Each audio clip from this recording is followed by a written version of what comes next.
Hello one and all, and welcome back to the channel for another movie review. I am here talking about the much buzzed newest film from director Darren Aronofsky called The Whale. This stars Brendan Fraser, Sadie Sink, Han Chow, Samantha Morton, and Ty Simpkins. This is a film that a lot of people have been talking about for the past few months, ever since its world premiere at the Venice Film Festival back in September. And this has obviously also been a film that has been discussed way longer than that, because this is being hailed as the comeback for Brendan Fraser. He hasn't headlined the film in, I think, maybe like 10 years. It's been so long since he's been the star of a movie, and you've been hearing all the praise surrounding him. Specifically in this movie, he gives a very transformative performance that is a career best and one for the books, and he is being deemed as the frontrunner for the Best Actor Oscar. And I have to tell you that before getting into my thoughts on the movie, he is absolutely incredible. Believe the hype about Brendan Fraser. He is really unbelievable here. He goes places that I was not anticipating. I knew that he had it in him, but he surpassed my expectations at the same time. He is absolutely heartbreaking in this movie. You just want to give the man such a big hug. He really goes all out and delivers a truly spectacular performance for the books, and he 1000% should win the Best Actor Oscar. Now, regarding the movie, similar to his performance, I thought the movie was fantastic. I'm a big fan of Darren Aronofsky. I think he's one of the best filmmakers working today. I was talking with a friend of mine about him not too long ago, and he's one of those filmmakers that finds a way of being different from a lot of other filmmakers. I love that he always picks different actors to headline his movies, and he's also a director that's really good at being an actor's director, to where he gets these really outstanding performances from everyone that's on screen, whether their performances are the biggest of them all or the teeniest, tiniest of them all. This is a much more subtle, laid-back character study film, similar to what he did with The Wrestler, because when you watch The Wrestler, you would not think that that's from the same director who made Black Swan or Requiem for a Dream, and especially Mother. Darren going from Mother to something like this is honestly, I think, the best thing, because Mother divided pretty much everybody. I think that film is incredible. Personally, it's one of my favorite films from Aronofsky, and what he did here was give us a portrait of a man who was so broken, who was so lost, and he's practically given up. I mean, of course, if you guys know what the film's about, he is a reclusive 600-pound man who binge eats himself. He's slowly making his way to dying.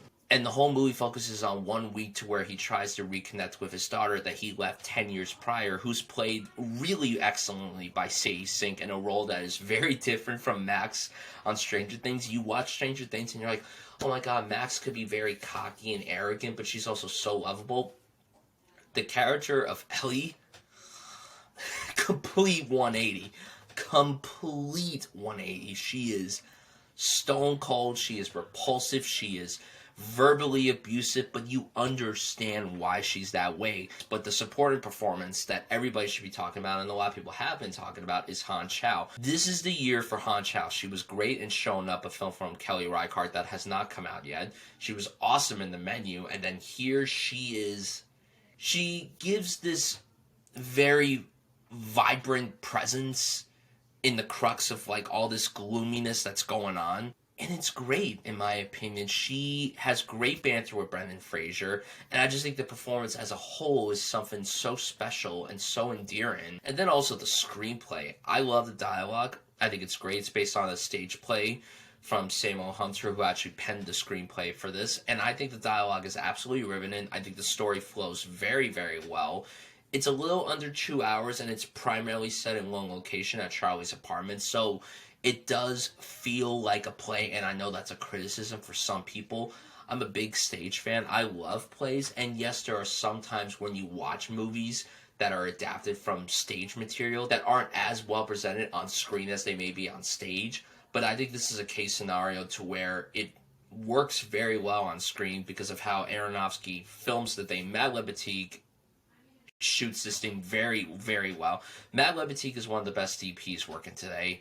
I also think it was very cool that the movie was presented in 4:3 aspect ratio, because everything feels very cluttered and cramped, and I think it works for how the movie's being presented. And then you hear about other aspects like the score. It's fantastic. The makeup prosthetic work on Fraser is so impressive, and there are people that are like, this isn't gonna win best makeup, no one's gonna give this kind of movie best makeup, no one's gonna give this kind of makeup the Oscar.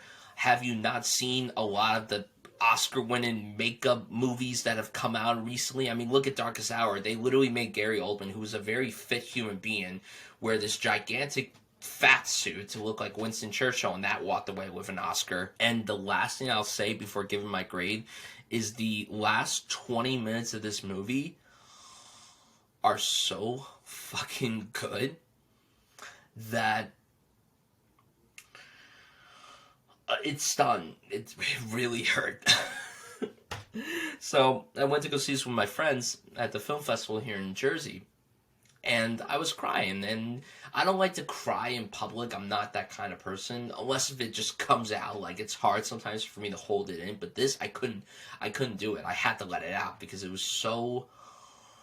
The ending literally got me. It crescendos into this big ending, and then the score is incredible, and just, I think they ended it on the perfect note. And in my head, when it ended, I thought it was gonna keep going. Like, I was like, wait, is that it, or is there more? And then I'm like, oh, thank God, that's it. This film, it met my expectations, but it also surpassed them greatly. The Whale is one of the best films of the year. It's one of my favorites. I loved it so much. I love Darren Aronofsky. I love Brendan Fraser. Just, Darren, thank you for giving Brendan the opportunity to come back. He deserves that more than most actors working today. The Whale gets 5 stars. It blew me away. It wrecked me emotionally. This film did everything that I wanted and more. And I hope that you guys enjoy it as well when it comes out in just a few weeks. So if you have seen The Whale, whether it's at film festivals or screeners or what have you, let me know what you think of it down below. Or what's your anticipation for this movie? Where do you stand on Darren Aronofsky? And how excited are you for Brendan Fraser to be finally coming back to the spotlight? Because he deserves it. He really does deserve it. And I'm so happy for him. My heart is so warm just thinking about him. And I cannot wait for this award season to progress. And he's going to sweep this season, I hope, fingers crossed, seriously, because it would be a travesty if he does not walk away with that Best Actor Oscar. Guys, seriously, thank you so much for watching this review. Seriously, it means the world to me, and I will see you guys soon.